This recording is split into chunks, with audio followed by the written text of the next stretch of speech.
On a previous episode of Low Bug Garage, I got this buggy running well.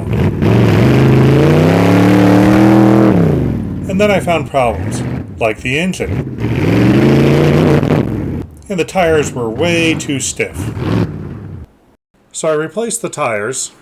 We just simply flip it around. I replaced the engine. This is way easier than having to find a funnel and using the proper fill cap. I did some unnecessary things. I'm doing body work. And then this happened. The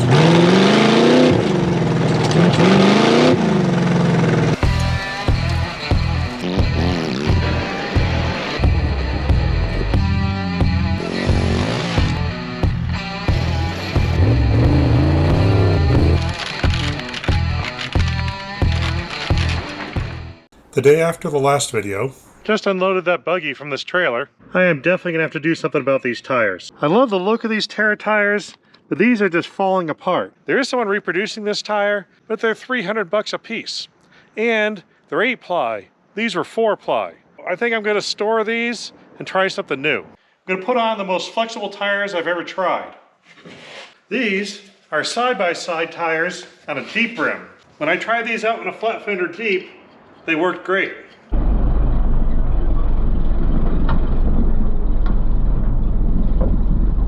Let's see how they work on this. I can see that these tires are offset inward quite a bit more. Oh yeah, that won't be good. And I was kind of looking at this wheel to figure out what to do. There is a main outer hoop that's rolled, and then there's an inner piece that's stamped, that's welded on in 4 places. I was debating how I could adjust that, cut it, weld it, something along those lines. Then I looked at the other one. This one is the same basic design, outer hoop, inner stamp piece, but this one's riveted in place. And that got me thinking, I don't have to cut it out if I can take out those rivets. I had one of these when digging in my scrap pile, found another one. So I'm gonna experiment with this one. Now I figure since the rivet heads are around 380, the shank's gotta be somewhere around 5/16. We're gonna drill somewhere around that. All right, if you hit that, oh that's hot. Now this is what's left of the head of the rivet. Now this is what's left of the other side of the rivet. As you can see, we didn't really drill all the way through it. We just took off one head and slid the rivet out. We have the hole with very little material taken out from drilling, and the rivet heads are gone, so that's detached. Now we just gotta repeat all the way around. Now I'm gonna go right on the edge so I don't distort the centerpiece with a drift, and try to just tap this out of here.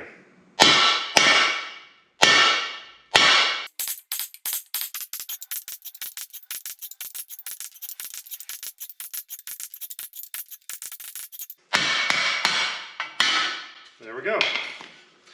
We just simply flip it around. I'm gonna sand all these down, clean them up a little bit before I put the center in, because I actually might want a good weld on this one. Now one neat thing about this process, we're just moving the center around, we're leaving all the features in there. So we got all the lug bolts, we also have all these little dimples that he used to hold on a hubcap. So if you want to get a set of Baby Moon hubcaps or something like that, slap them on, they'll fit on just like stock. I've got 2 bolts started here, just running them through from the outside. And I'm gonna run those into 2 holes to locate it rotationally. That way I know the rotation's correct and all the other holes should line up when I press it into place here.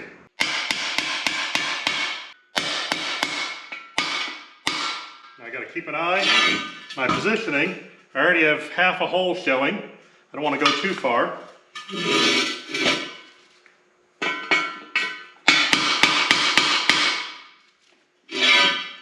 There we go. And now we have a deep dish wheel. Kind of like the looks of that. I'm gonna use one of these copper spoons on the back side of the hole. That way I can just fill it up. Now I've got the center hole all welded up, and then a weld bead on either side of this flange, which didn't come from the factory, but I figure is a little extra strong. So now I can take these bolts out, weld up these holes, and I gotta fill in that valve stem hole because that's on the back side now. I got this rim all welded up. I can put a tire on it, but I have no way to inflate the tire. Gonna have to add a valve stem. Now there's 2 common sizes. One is for a 453 hole. The other one I think is 5/8 exactly, 625. So all I have to do is drill a hole and you can shove one of these in there. I generally drill for the small one first, because if I make a mistake, I can always make it bigger. The other question is, where do I put it? Pretty much anywhere that intersects the tire, you can put the valve stem and the air will go in. But if you get too close to the bead, you have the lump on the end, and that might run into your bead as you go to slide it on. If you go too close to the center, it might be hard to fill. So we're gonna go probably about the middle between those 2 points. Somewhere there-ish. There's where our valve stem's gonna go. Now before I put it in, I'm gonna paint this rim up. After this much work, it might as well be shiny. I wanna give you a comparison. So these start out as the exact same rim. That's the way it is originally. That's the way it is now. Now here's the stock rim setup, and that goes, the edge of the rim is pretty much level with the edge of the drum. And this is the modified wheel. We gained right around 2 inches. It runs pretty straight. If you look on this edge, the actual ring is nice and true. That's as straight as it was when I started. Now this rim has got to hold air, and I don't actually trust my welds to be airtight. I want to coat it with something. But I've got a gallon of this expensive stuff just lying around, so I got to find a use for it. We're just going to apply this liberally over everywhere that I welded, and this silicone should seal it all up nicely. Probably do more than 1 coat just in case. I feel pretty good about that holding air. We just mentioned that these rims are meant to have the tire put on a certain way. You have a sharp edge here, that makes it easier to put the tire bead over and slide it around. That tapered edge would be a lot harder to install it on. It's not a big deal, but it's something you want to let your tire installer know, so he knows to put it on the opposite way of what you would normally do. You did what to your rim? I reversed the rim. Just took the center out and flipped it over and put it back in. Oh, okay, no problem. Happens all the time.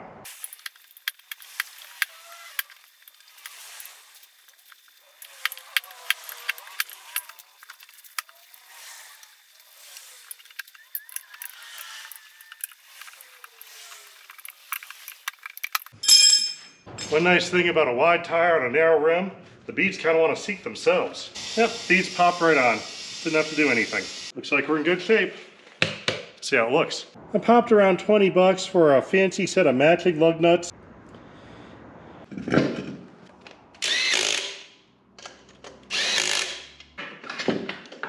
Now on to the rear tires.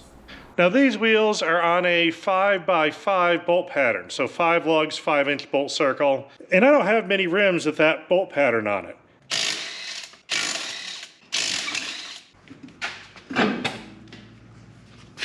I have a lot of rims in a 5x5.5 pattern, so we're just going to switch it to that pattern, which also is the same pattern as the front. That way all of the tires will have the same bolt pattern, which might be handy. You may have seen these before. I used them to test out my suspension lift on my V8 5-speed ZJ. But there are only 2 of this tread pattern, and that's all I need for the rear of this buggy. Now the problem is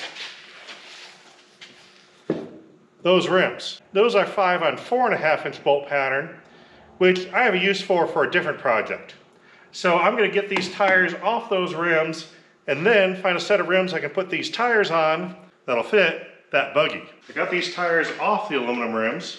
Now one option is these double wide rims, where a rim was welded to another rim. You may have seen these before in my cheap tire test. I have 2 that hold air and 2 that don't. Let's check the fit. Now originally the rim actually covered up the drum and backing plate a little bit, moving it inboard slightly from there, and it rubbed on the body. Now with those adapters installed, the edge of the rim is actually outboard of the drum and backing plate, so I have a little more clearance, and it probably wouldn't rub on the body. And just to check the width, they're right around 13.5 wide. Now another option is the original front tires. Now these are actually offset even further away from the drum and backing plate, so there's definitely a lot of clearance.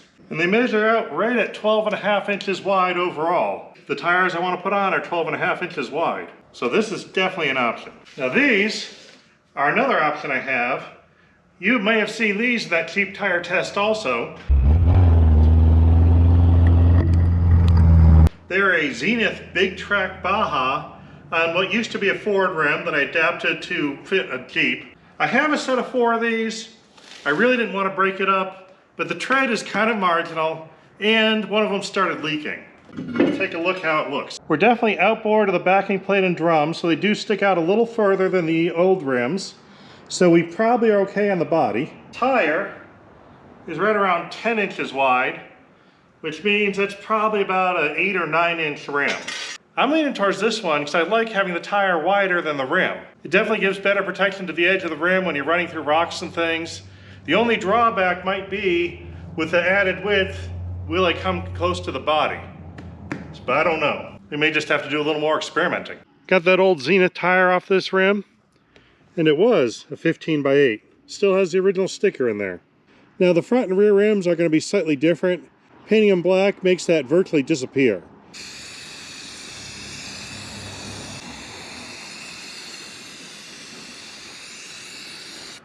Now these tires are directional. Hopefully I get it on the right way.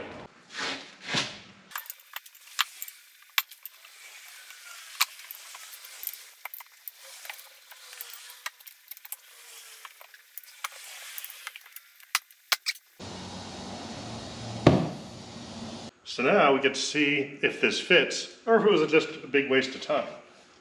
Hopefully it fits. And there is some clearance. I'd like a little more clearance, but there's some.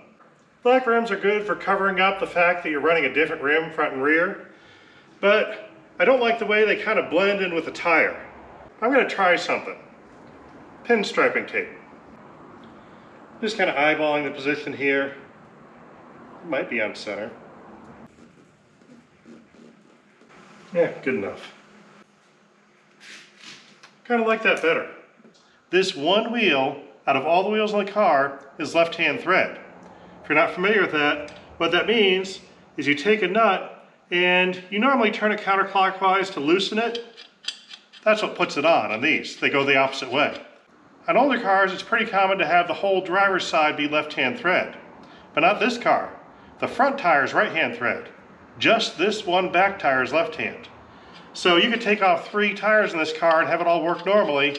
You get to this one, you gotta go the opposite way. And that's easy to forget. Now these always have a letter stamped in them. I bet you can't see it from there.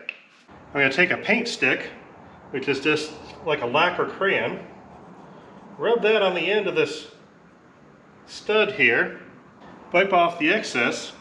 Notice how that says L now? Some of them are stamped a little better than others, but at least it should be an obvious reminder that something weird is going on here and that someone should pay attention. Now I've added those wheel adapters, so our 5-inch bolt circles turn into the 5.5. Those left-hand thread nuts are what's holding the adapter on. So now all 4 wheels will have not only the same bolt circle, but the nuts will turn the same way too. So if you go to take the tires on and off, it'll be like normal. That should be nice. When I put the other side tire on, it had a little bit of clearance, but it was a little too close to this body. I would like it to be a little further away. And I noticed these studs are real long. So, I'm going to go with a 1/2-inch spacer. We're just going to pop that on there. Still plenty of stud length for the nut, and that'll hold the wheel just a little bit further away. And that looks like a lot better clearance to the body, so I won't be scraping off paint anymore.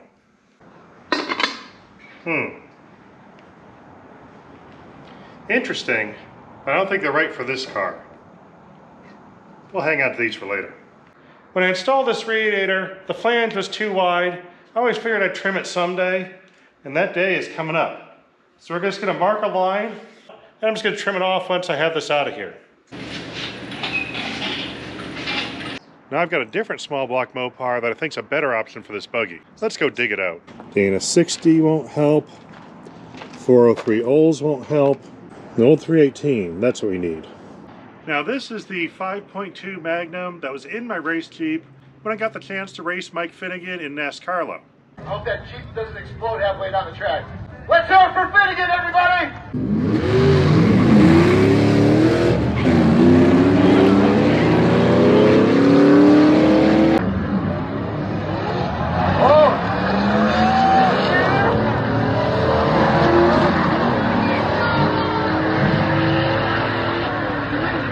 Mike stumbled off the line there to see if he has anything left in the end. He just drove right by me because this engine would not rev. But that's fine for what we're doing. We want the lower end power, So I think this one will be a good choice. Now, I yanked this out years ago, and it's been outside the whole time.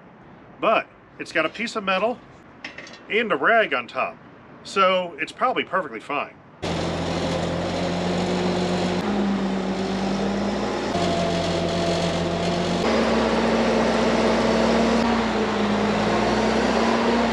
That's a two-wheel drive transmission, and even though our buggy is two-wheel drive, we're using the 4x4 version, so it's shorter. I really need a crane here. It's a good thing this tarp was secure. Well, we're getting somewhere.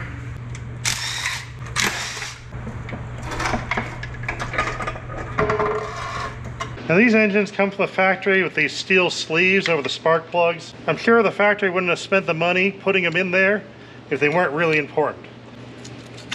So we're just going to yank them out and toss them. They're pressed in pretty lightly.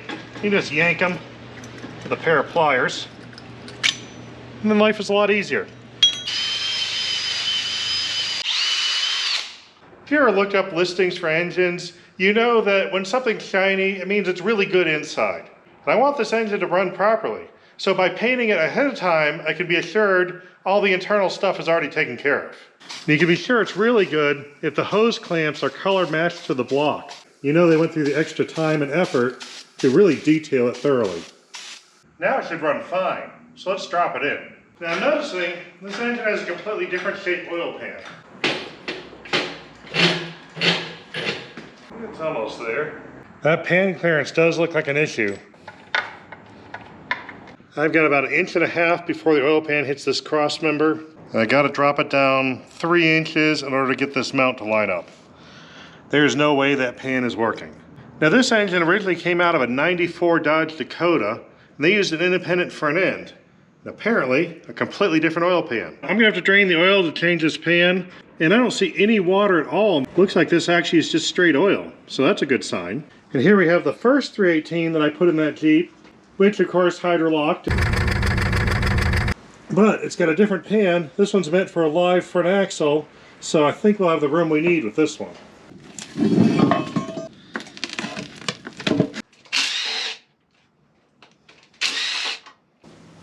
All right, we got a pan.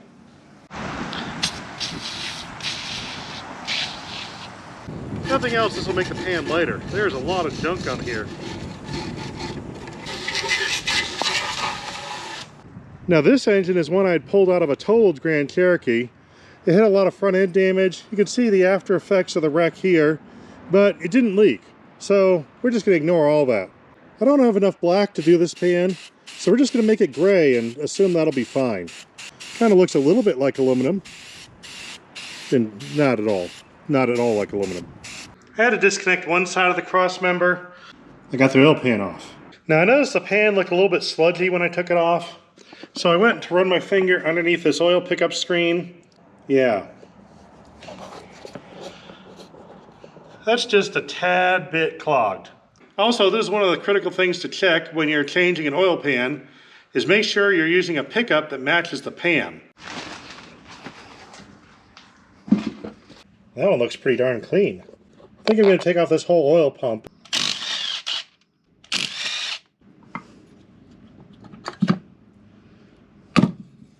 Now here's the oil pumps side by side. This is my one that came off the engine with that clogged screen. This is the one off the other engine that I'm going to use the oil pan from. You can see the oil pickup's in a completely different spot, and it's nice and clean. So this worked out great. All I have to do is change the oil pump. I don't even have to worry about cleaning that. So that's a bonus. Another thing to look at when changing pans is the dipstick. These are 2 different lengths. The dipstick goes in this little tube here and slides through and comes out the bottom. And they start off from this tube. And that tube can also be different lengths. 15.5. This one is around 14 inches. The pan I'm putting on is from a '94 Grand Cherokee.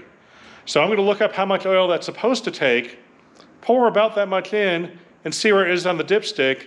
I'll probably end up putting new marks on it, but it's something you need to know. New pan's going on. I even put a new gasket on it. Now this motor mount was supposed to have 3 bolts. Originally I attached it with just 2. Now I had to make a bracket for the 3rd one because it was flexing a little too much. So I just bent up a little piece of steel and bolted it to the extra mount, bolts to the ear for the front mounts. We should be in good shape now. There, looks like a factory motor mount now.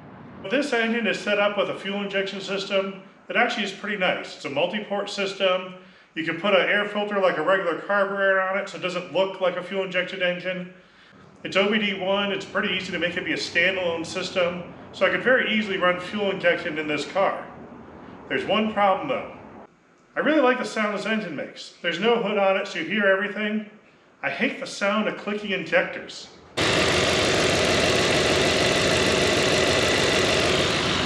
Now I've seen a lot of those fuel injection versus carb things. I've never seen it mentioned, but you can hear those injectors click, and it just doesn't sound right.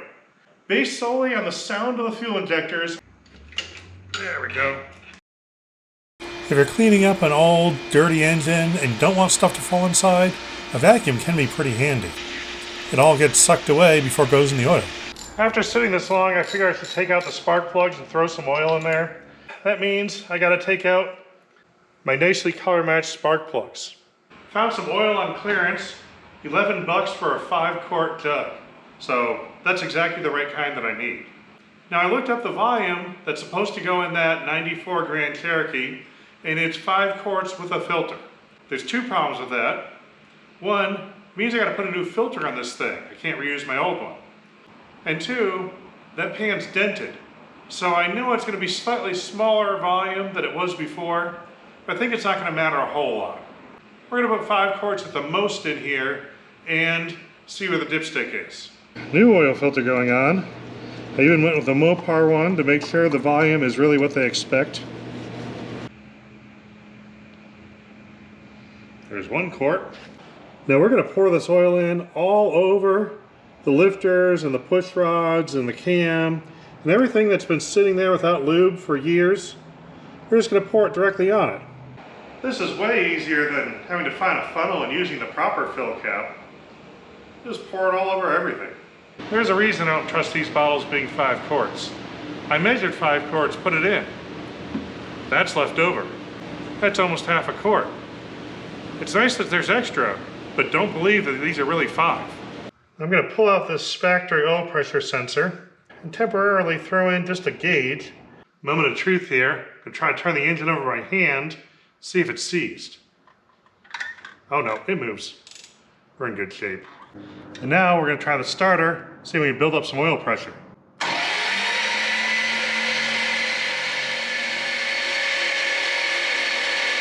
we go.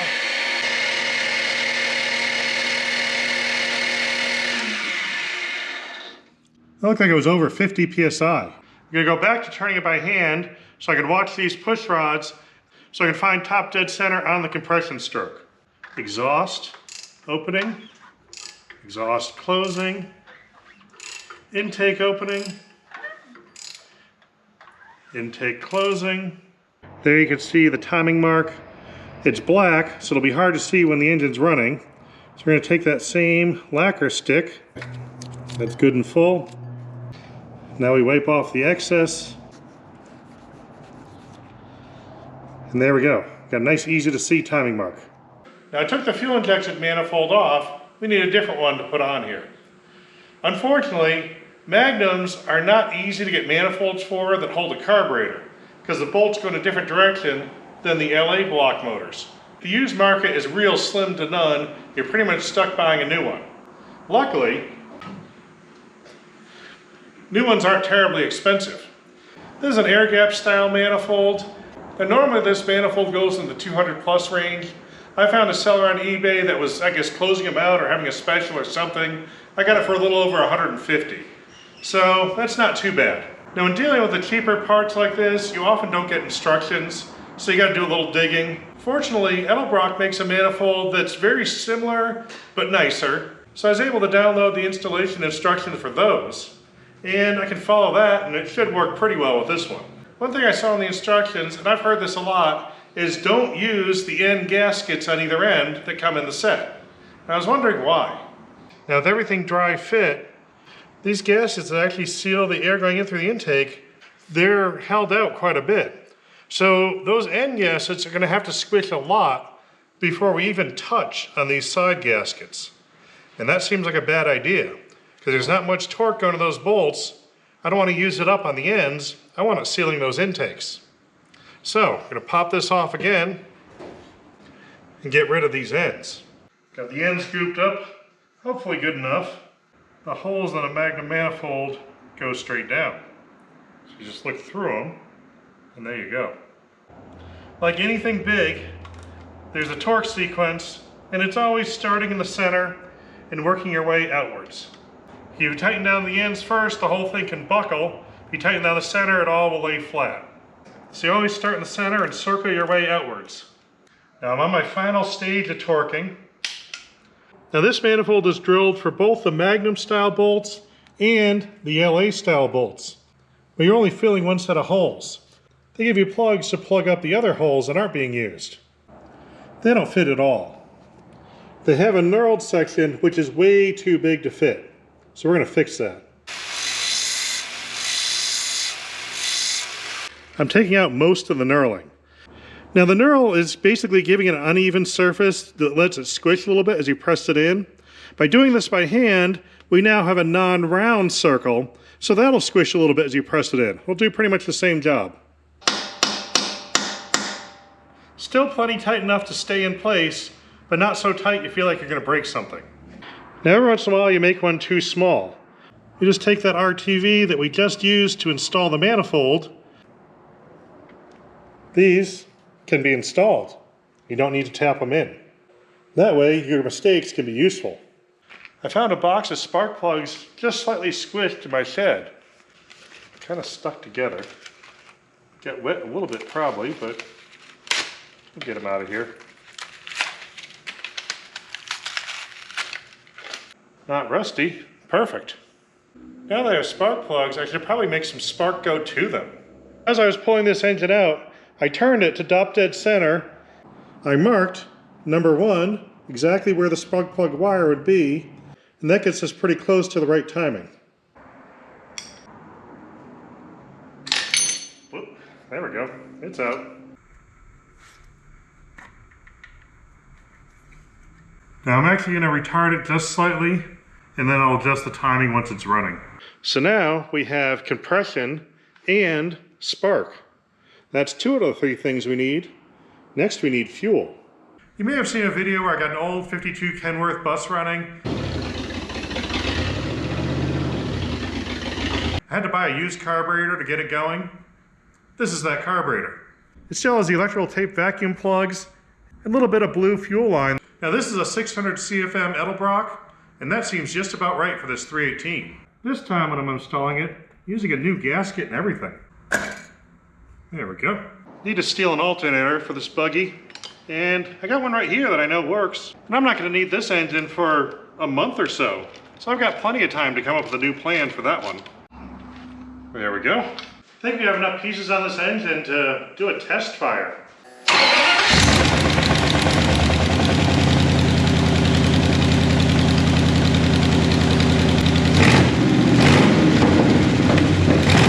I don't have a radiator or anything, so we're not going to run it long, but I think we can get somewhere here. I was browsing the cheap tools at Harbor Freight today. I came across one that was extra cheap.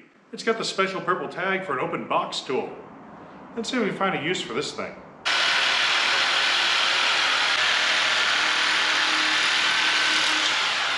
Okay, this thing's pretty handy.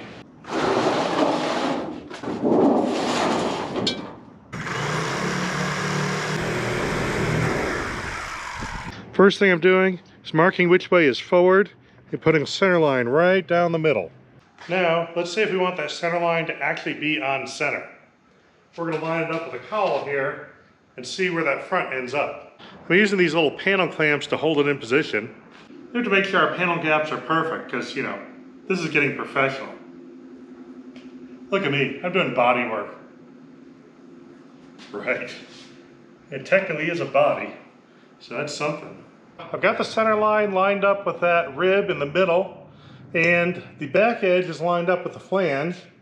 They come up forward, we have our center line. It's pretty close. I'm also going to take a square, make a little mark on the radiator, just so I know where the hood center line is. I want this to set flat in the radiator, but there's a cap on it. So we got to mark the position of that. That radiator cap is 3 inches across. 3.5. Perfect. There we go. I made this blue line at the front edge of the radiator.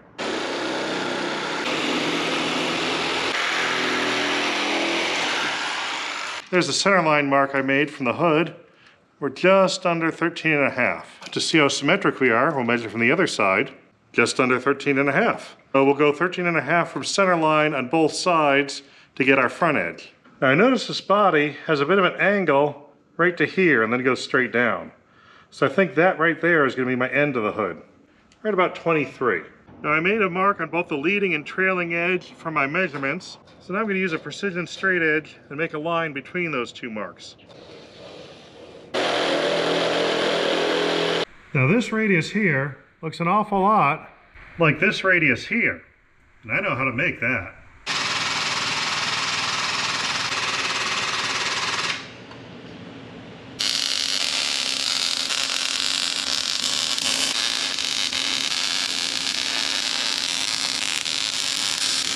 Alright, let's see how that fits.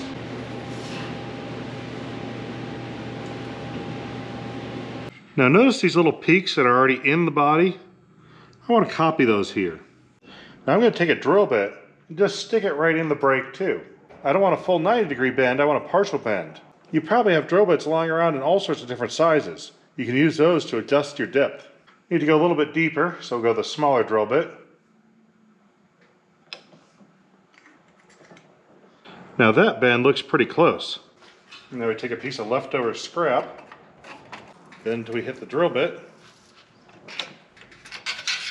We got something. I'm going to pick these pieces of scrap and mark so it kind of looks about like it. Now I'm going to put this in from the back side because I need to get real close to that bend. It won't let you on the front. We're going to line up our mark on one end, the bend itself on the other end, and hopefully this works.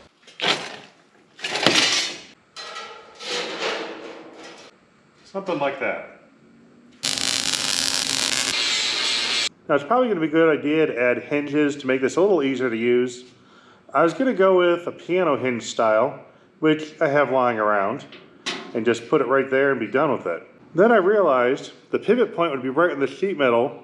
These peaks here would close up when I go to open it. When poking around the hardware store, found some hinges that I think I can modify to work, and I'm going to put the pivot point above the surface. That way when it opens, the peaks go away from each other. Now this has a self-closing feature because it's meant for a cabinet door, so it locks in position. We don't want that. It's done with a little piece of plastic. We'll just remove that. There we go. Got rid of that feature. Now, I need to straighten out this bend.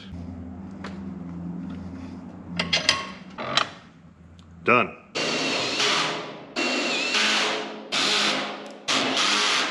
I think this is how bodywork is done.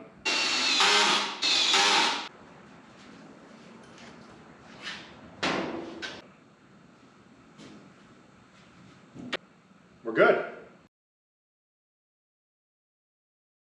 I'm getting it close to right. Right there's a radiator outlet, and that's going to run smack dab into my hood. It's time to do some precision micrometer measurements again. Somewhere around right there, maybe. That might do it. Just use this to make a straight line. Now I'll take my new favorite tool. We'll pretend that's smooth. Now these edges are waving all over the place, so I'm just going to clamp them to something straight and weld it on. Now one thing to notice as I go, I'm lining up the ends pretty much flush with the sheet metal. The middle is sticking out quite a bit, so we know this whole hood has a bow in it. I think as I squish these down and weld it on, that's going to straighten itself out. Got that side done. Notice to pull that right up. So we're going to do this other side and hopefully get the same result. That's definitely good enough. Anything that was sharp became rounded. I usually put that hood on with the self-drilling screws, which is a quick and easy way to put things together. But now I'm going to go through, I'm going to take the holes that are already drilled by those and tap them for some actual bolts. I've got this hood in basically the right shape. With a little more attention to detail and a little bit of body work, I can make it look pretty nice. So instead of doing that, I'm going to go straight to textured spray paint.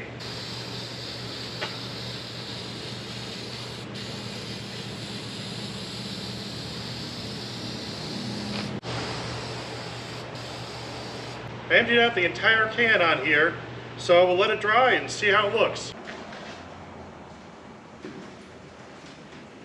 Got some more of those little butt head screws I used on the dashboard. I think they'll look decent. They're reasonably priced enough. I'm okay with that. At least I don't have to worry about covering up the air filter for rain. Found some leftover weather stripping sitting in my shed. It's gonna knock the dust off here.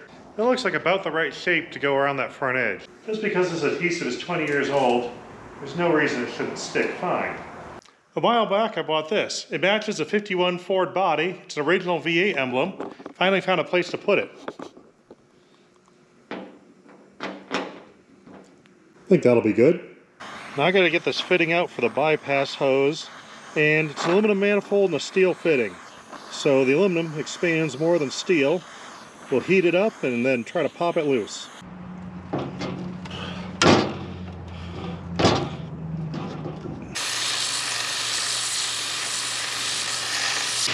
There we go, good as new. I don't know if you ever realized this, the rollers on a belt sander actually are slightly curved. And the reason that matters is if you want to get just one spot on a part, you don't want to have the whole thing flat against the belt and hit the threads. Use the upper curved roller and you can put pressure right where you want it and grind just certain areas. Electrical conduit clamps are real cheap and they're handy for all sorts of stuff. Like the hose for radiator flow. Works pretty well. Now that I have all the fittings and hoses on, I can actually add some coolant to this thing.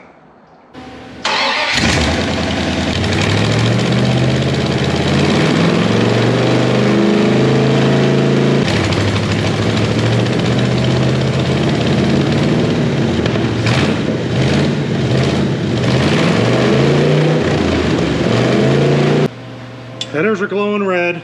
That's not a good sign. Need to do a little more tuning here. Going for about 33 degrees total advance. That should probably work.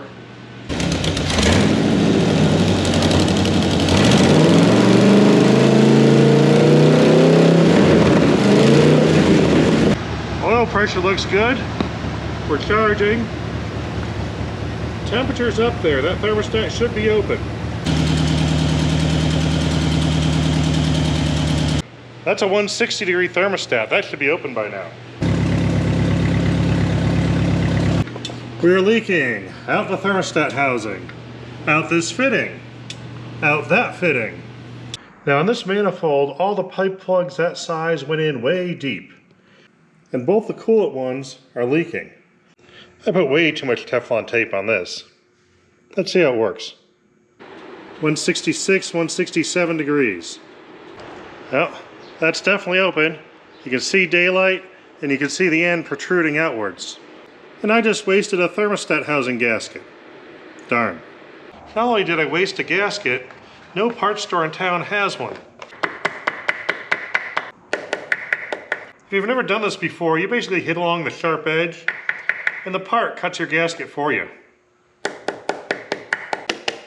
The round end of the ball peen does a good job getting inside stuff, like hole locations. And this is what you end up with. You can trim it with scissors or a razor blade if you want it to look nice. Or just keep hitting till it falls apart. I actually took less time to make this than to go to a parts store to buy one. And I didn't have to spend any money. Maybe the temperature's okay and the sender's telling me it's hot. Well, I've got the coolant drain down, I'm gonna swap that one out. The new old sensor is going in. Seems that all the pipe threads in this manifold are cut too deep. Maybe there's a reason it was on clearance.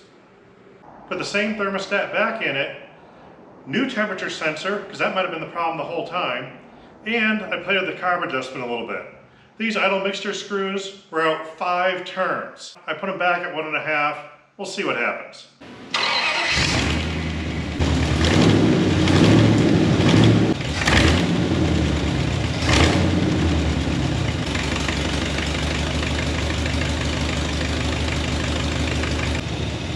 Not bad.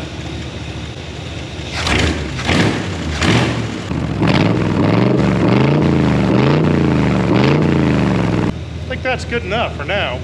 Idle oil pressure is still great, still charging, still RPMing. It looks like it's starting to open and work. Yep, I think we're in good shape here. Time for some buttoning up and finishing touches. Now I've run it a little bit. Let's see where we're at in the dipstick. That is right on the upper end of the safe zone. It's a little hard to see because the oil's clean. I'll get it dirty here soon enough. I think we're good with this dipstick as is. At least now we know. Last time I took this out, I noticed there might be a little bit of a dirt issue. So I went ahead and got myself a generic 14-inch air filter, an O-ring seal carb adapter, a pre-filter. Hopefully this helps. Now normally these air filters seal with a little sheet metal edge, which really isn't that good. This spacer actually has a cutout where that lip will fit in and seal a lot better. Also, I don't have to put it in straight. As that hood angles down, I'm going to tilt it so that the air filter sits at a little bit of an angle, and that should work with the hood a little better too. Now I got this riser at the angle I want, so we're just using a little bit of JB Weld. The center screw is going to hold it in place mostly. This will keep the angle we want by giving it a little bit of an edge. The filter's all together now. There's a little bit of a downward angle. Let's check the hood clearance. I can stick a finger in between. That's good enough for me. Now I need somebody to keep this hood down. Found some screen door springs at Walmart. Something like that might do it. There are already some holes in the frame rail here. Drop that right there. Now all I have to do is connect this spring to that hook.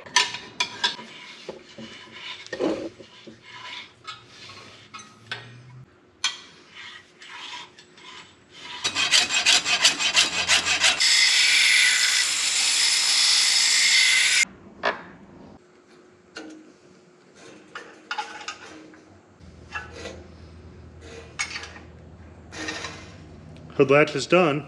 About 10 psi. That looks good.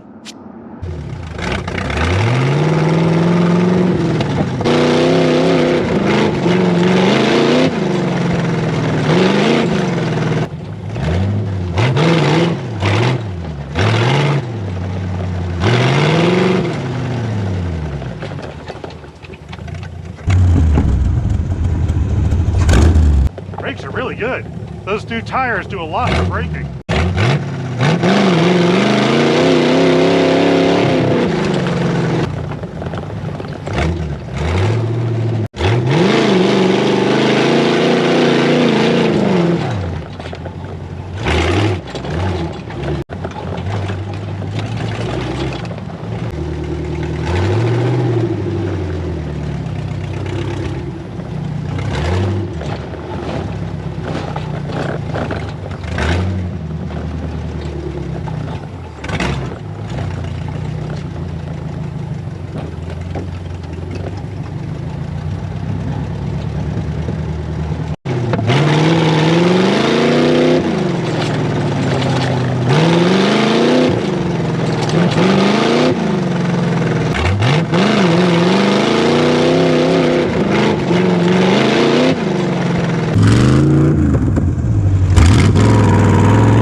I've been out here for a while now, got it thoroughly warmed up, engine's just purring along.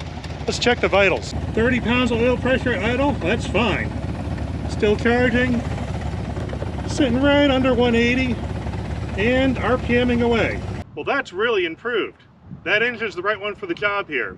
Even though it's half the horsepower of the other one, I never lacked for power. I didn't feel it because the power is where I needed it.